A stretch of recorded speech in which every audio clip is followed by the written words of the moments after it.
How do you do? The man in this story was a fugitive from justice, dodging in and out of doorways to avoid the law, fearfully begging nickels on Broadway, where once he walked with money and friends. His was a wretched life, until he learned that we are more than conquerors through him that loved us, and his heart and mind and life were unshackled.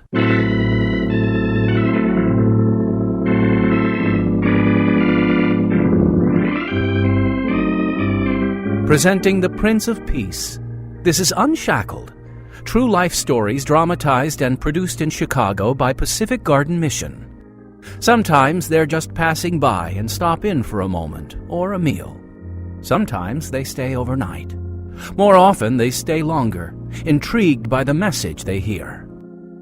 However long their visit to Pacific Garden Mission, our guests hear the gospel, the good news of liberation from fear of the past and future, the good news of God's love and His provision for them. Thanks to friends who send financial gifts, the mission has been a gospel lighthouse in Chicago since 1877, and today hundreds of men, women, and children who have no home find shelter.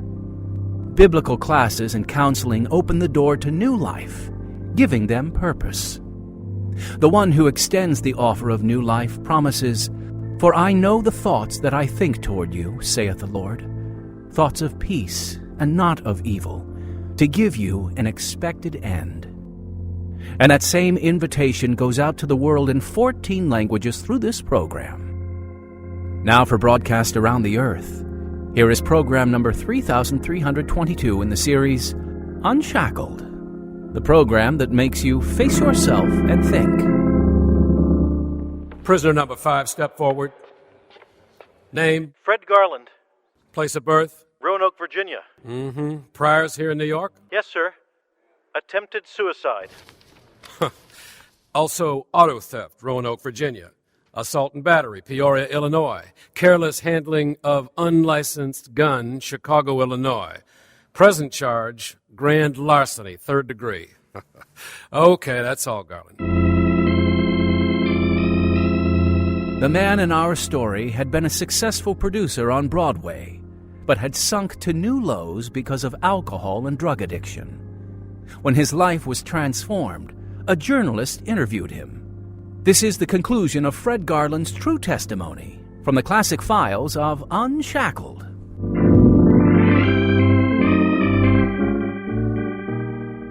Wait a minute, Mr. Garland.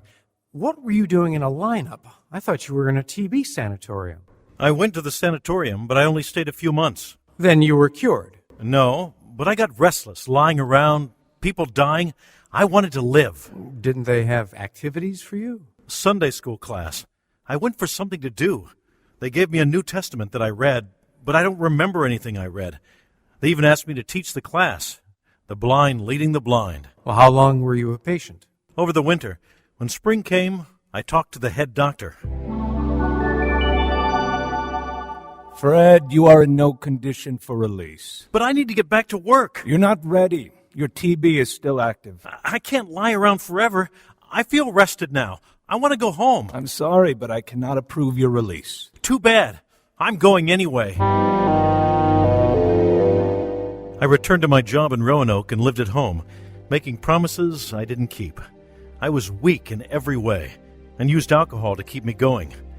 One night I got drunk and cursed my dad, blaming him for all my problems. I didn't realize as I called him vile names and stalked out of the house that I would never be able to speak to him again. Whoso curseth his father or his mother, his lamp shall be put out in obscure darkness, the Bible says. I rented a room downtown and worked until one of my cronies from New York came along.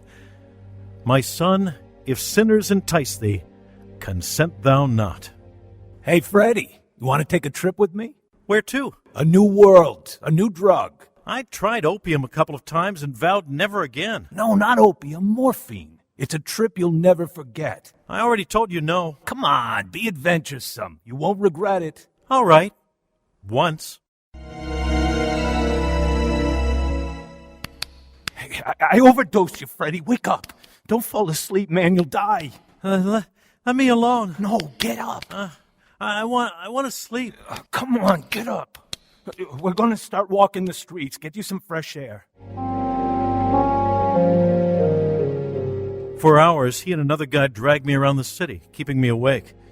A few days later, the three of us went to New York, made connections, and bought more drugs. They returned to Roanoke, but I stayed in New York. An old friend and I became partners in a booking office just off Broadway. My hopes were short-lived when I got drunk and attempted suicide. Feeling better today?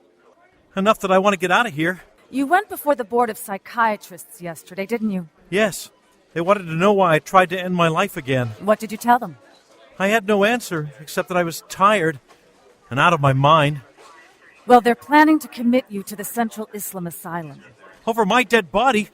How do I get out of here? You need to find someone willing to be responsible for you. I called a friend who came at once, and I was released into his custody. Once again, I made promises. I got a job, but soon started drinking and gambling and using dope. My buddies told me I could make more money in illicit schemes, so I threw in my lot with them. I collected bills for the gang until a rival gang kidnapped me, but I escaped. Our gang was plotting to swindle a guy out of his money when someone tipped the police, who swooped down on us. That's when I faced the lineup, charged with grand larceny. The gang lawyer bailed me out. Habeas corpus, huh? Yeah, he blamed me for getting caught. Wasn't your fault. No, but the gang cut me loose. Did they give you any severance pay? No. Yeah, as much as you know, you're lucky they didn't whack you. Yeah. What am I going to do now? I have just the thing, Fred. The thing was heroin, and like a fool I tried the opiate known to destroy the teeth and the souls of men. Heroin eats into the brain cells and enslaves the victims.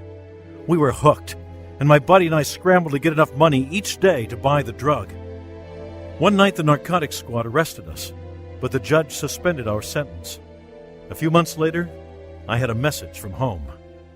Your dad is sick. So are you, Freddie. Yeah. They want me to come home. It must be serious. Dad and I didn't part on the best of terms. How long since you seen him? I forget. 3 or 4 months. You gonna go back? I don't have the money right now. Yeah, I can't lend you none either. You know I would. It's all I can do to scrape up enough for a fix. Yeah. I need one now. Did you go back? Yes. I finally got there, but Dad was already unconscious. So you didn't get to speak to him, huh? No. He died before I could ask his forgiveness for the way I spoke to him. I have to live with that for the rest of my life. After the funeral, did you go back to New York? I had to. I needed more and more heroin and resorted to stealing to get money because the police and the bonding agent were looking for me. How long did you live like this, Mr. Garland? 4 miserable years. No one cared about my soul. No one told me that Jesus is the answer. So, how did you get free of heroin? I was arrested for shoplifting. I went into a big department store and grabbed a handful of neckties, but as I fled up the escalator, the store detective grabbed me. He turned me over to the police. I told the police detective I was a dope fiend, and the next day they took me to Tombs Prison. Sounds horrible. It is. As I entered the drug ward, one of the prisoners told me a junkie had hanged himself the night before. Couldn't take the withdrawal from heroin. So you were forced to withdraw from the drug? At first, yes. I went before the judge planning to spin a bunch of lies, but he knew all about me. Says here you've been arrested for grand larceny, possession of drug paraphernalia, jump bail, wanted as a fugitive, now shoplifting? Yes, sir. Son, I'm going to give you a break and sentence you to 4 months on Rikers Island to get you cured from this drug habit. This sentence is for the shoplifting charge only. After your time is served, you will stand trial on the other charges.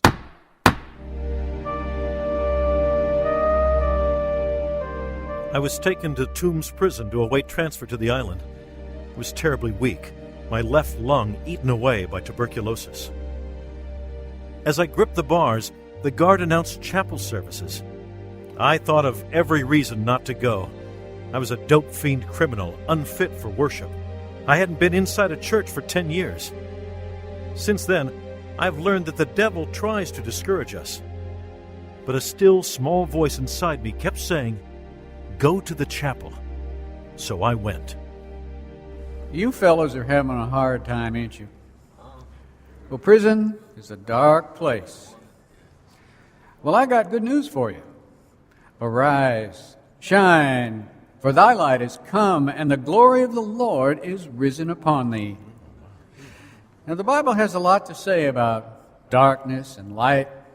In the beginning, darkness was upon the face of the deep, but God said, "Let there be light," and there was light. And he says that now to you. Darkness is a picture of our life until we receive the Lord. The people which sat in darkness saw great light, and to them which sat in the region and shadow of death, light is sprung up. The true light came when the Son of God entered the world. In him was life, and the life was the light of men. Jesus declared, "I am the light of the world. He that followeth me shall not walk in darkness, but shall have the light of life." Now he also said, "Come unto me, all ye that labor and are heavy laden, and I will give you rest. For my yoke is easy, and my burden is light." I didn't know the meaning of complete surrender, but God spoke to my heart, and I went back up to my cell and wrote letters, asking those I had harmed to forgive me. A few days later, I was on my way up the river to the workhouse. We'll hear the conclusion of Fred's story shortly. Now, though, here's Pacific Garden Mission's president, Phil Kwiatkowski. Thanks, Timothy. Many countries ban churches and the Bible is forbidden, so multitudes of people never hear the gospel, how Jesus Christ can change their lives. Radio alone can enter their homes and their lives with the truth of God's love and provision for sin. Since 1950, Pacific Garden Mission has produced Unshackled as an ambassador for Christ, the longest-running radio drama in history, with new testimonies every week of how the cross of Christ brings victory over sin and death. Today, Unshackled goes out in 14 languages around the world, reaching millions of people every day. Each testimony reveals the darkness of life before Christ and the redemption he brings to those who call on him. How then shall they call on him in whom they have not believed? And how shall they believe in him of whom they have not heard? And how shall they hear without a preacher? You can be used to share the story of God in your life through Unshackled. Write and tell us how the Lord redeemed you, and your testimony could reach untold millions of people, changing their lives. As it is written, "How beautiful are the feet of them that preach the gospel of peace, and bring glad tidings of good things." Don't keep the good news to yourself. If you know of someone who has come out of darkness into the light of the world, write and tell us about that too. And our radio committee will take it from there. So contact us and share your story. Write to Pacific Garden Mission, 1458 South Canal Street, Chicago, Illinois, 60607. Our email address is unshackled@pgm.org. So you served all 4 months there at the workhouse? No. 5 weeks later, I was sent to the criminal courts building to stand trial for the other crimes against me. The detective in charge of the case advised me to plead guilty as charged, so I did. 10 days later, I appeared for sentencing, and the most amazing thing happened. What? The district attorney came to my defense. But he's the one that prosecutes. Exactly. He told the judge I was dying of tuberculosis and asked the judge to be lenient. Well, I don't understand. I didn't either. At the trial, he wanted to send me up the river. At sentencing, he wanted to give me a break. Did you learn why? Later, I learned that my old girlfriend, the dancer, knew the DA's wife, who had also been a dancer. They persuaded a businessman I didn't even know to be a witness for me, and the judge listened. Young man, do you plead guilty as charged? Yes, sir. Then I'm going to give you an opportunity to prove yourself. I want you to have the benefit of our new hospital on Hart's Island, which has a tuberculosis ward. So I am giving you the intermediate sentence of 6 months to 3 years. I want the record to reflect that under no circumstances shall the prisoner do more than 6 months.